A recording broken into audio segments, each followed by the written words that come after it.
안녕하세요, 화산입니다. 오늘은 두뇌의 인지기능 활성을 왕성하게 만들어주는 석창포에 대해서 알아보겠습니다.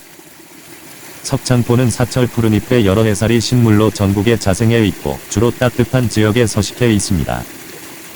먼저 찾는 방법은 산의 계곡을 어느 정도 쭉 올라가다 보면은 습하면서 물기가 많은 바위 틈에서 붙어 산다는 것을 알 수가 있습니다. 대체적으로 1급수의 물이 아주 깨끗하고 맑은 장소에서만 서식하게 됩니다. 만약 수질이 조금만 오염이 되어도 잘 자라지 못하고 점차 소멸이 되면서 사라져 버리는 특성을 보이게 됩니다. 이렇다 보니 자연산은 현재 많이 줄어들어 매우 귀중한 약초가 돼버린 상태입니다. 그리고 찾는 사람은 많지만 자연산 물량이 적다 보니 대량으로 생산하는 재배 농가가 많이 늘어난 상태입니다. 하지만 석창포는 이런 계곡가에서 자라는 자연산이 모든 면에서 약성 자체가 빠르면서 5배 이상 차이가 난다는 점 유념하시길 바랍니다. 동의보감에서는 오장을 보호하고 눈과 귀를 밝게 하며 머리를 맑게 해서 건망증을 낫게 한다고 기록되어 있습니다. 현대의학에서는 석창포 속에 들어있는 아사론과 이에이게놀 등의 성분들이 기억력 향상과 연세가 많으신 노인들의 노화로 인한 혈관성 치매를 막을 수가 있다고 합니다. 또한 이 성분들은 진정작용의 효과가 뛰어나고 2차적으로는 중풍이나 알츠하이머 같은 각종 퇴행성 뇌질환에 상당한 도움을 줄 수 있다고 알려져 있습니다. 치매는 조기 발견과 예방이 무엇보다 가장 중요하고 발생되기 25년 이전부터 치매 유발 단백질이 지속적으로 쌓이게 됩니다.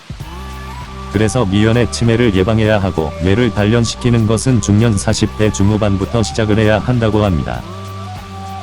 석창포는 옛부터 매우 귀한 약초이다 보니 큰 대접을 받아왔으며 두뇌 건강에 대해서만큼은 유별나게 효능이 좋다 보니 흔히들 총명탕의 재료이기도 합니다. 총명탕이란 기억력을 치료하는 대표적인 약재로 동의보감에 퍼주는 총명탕을 먹으면 하루에 1000마디의 말을 외울 수가 있다고 했습니다.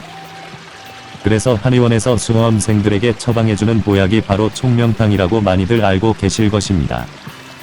이는 공부하는 학생들의 총기를 돋게 하고 머리를 투명하니 밝게 할 때 많이 쓰이는 약재로 통합니다. 최근에도 우리 아이 공부 좀 잘하게 총명탕 좀 지어주세요 하면서 한약을 찾는 분들이 많이 이어지고 있으며 수험생과 입시에 실패해서 낙담하는 삼수생들의 처방약으로 쓰입니다. 총명탕의 3가지 주요 약재로는 석창포를 비롯해서 백복신과 원지를 들 수가 있습니다. 참고로 백복신은 20년 이상 된 소나무 뿌리에서 기생하는 버섯과의 일종으로 정확히 말하면 백복령 내부에 소나무 뿌리가 있는 경우를 백복신이라 흔히들 부릅니다.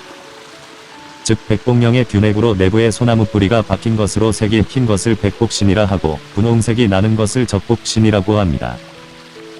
원지는 산에서 주로 찾을 수가 있고 심장을 진정시켜 가슴이 두근거리는 것을 먹게 하며 건망증을 치료하는 약재로 사용하는데 다음에 시간이 되면 올리도록 하겠습니다.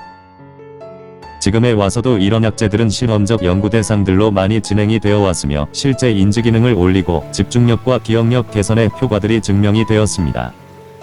물론 총명탕만 마시는 것이 성적 향상을 전적으로 보장해 준다고 할 수는 없지만 총명탕을 처방할 때는 두뇌의 상태와 심리적 멘탈, 신체적 피지컬 등의 상태를 방영하기도 합니다. 석창포는 정류 성분과 몇 가지 방향성 성분들이 심장이 두근거리는 증상이 계속될 때 안정시키고 스트레스와 잡념 등을 먹게 하며 뇌의 호르몬 작용을 일으켜 기분을 좋게 해줍니다. 특히 민간에서는 베개 속에 석창포에 잎과 꽃을 가득 넣고 자면 두통과 불면증을 없애 잠을 편안하게 자게끔 도와준다고 해서 요즘 많이들 이용하고 있는 중입니다. 한 사례로 혈관성 치매 진단을 받은 한 중년 여성이 심한 두통과 불면증으로 새벽에 잠을 잘 수가 없을 정도로 심하게 시달렸습니다. 하지만 석창포 베개를 사용한 뒤로는 굉장히 머리가 맑아지면서 불면증과 두통이 사라졌다고 합니다. 그리고 뇌에 쌓인 담을 없애주는 효과가 좋고 담이란 쉬지 않고 오랫동안 머리를 많이 쓰게 되면 뇌가 과열이 되고 원인 모를 노폐물 등이 쌓여서 사고력이 점차 둔해지는 현상이 나타나게 됩니다. 한의학에서는 이러한 노폐물 등을 담이라고 하고 석창포는 이런 담이 쌓여 뇌가 단단하게 막혔을 때 뻥 뚫어주는 역할을 잘 해주게 됩니다. 고서에는 목소리가 잘 나오지 않을 때 석창포를 사용한다고 기록되어 있고 습기를 빼주는 효능이 있어서 성대의 부종을 가라앉혀 주기도 합니다. 그 밖에 시력 저하와 눈이 붉게 충혈될 때와 호흡이 불안정할 때 쓰이고 전체적인 혈맥의 흐름을 원활하게 해주는데 매우 우수한 약초입니다. 석창포는 사철 수시로 채취가 가능하나 가을과 겨울 사이에 채취를 해야만 약성이 제일 좋습니다.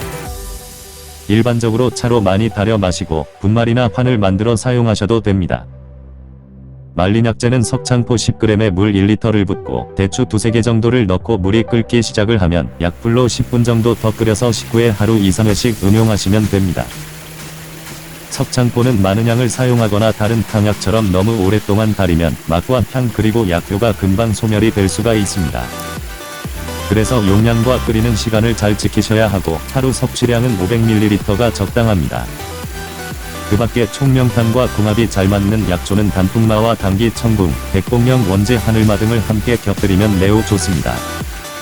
석창포 담금주는 맛과 향 그리고 건강면에서 매우 이로우며 고급 와인이나 위스키보다도 1000배는 더 좋다라는 과언이 있기도 하니 술을 좋아하시는 분들은 참고하시길 바랍니다.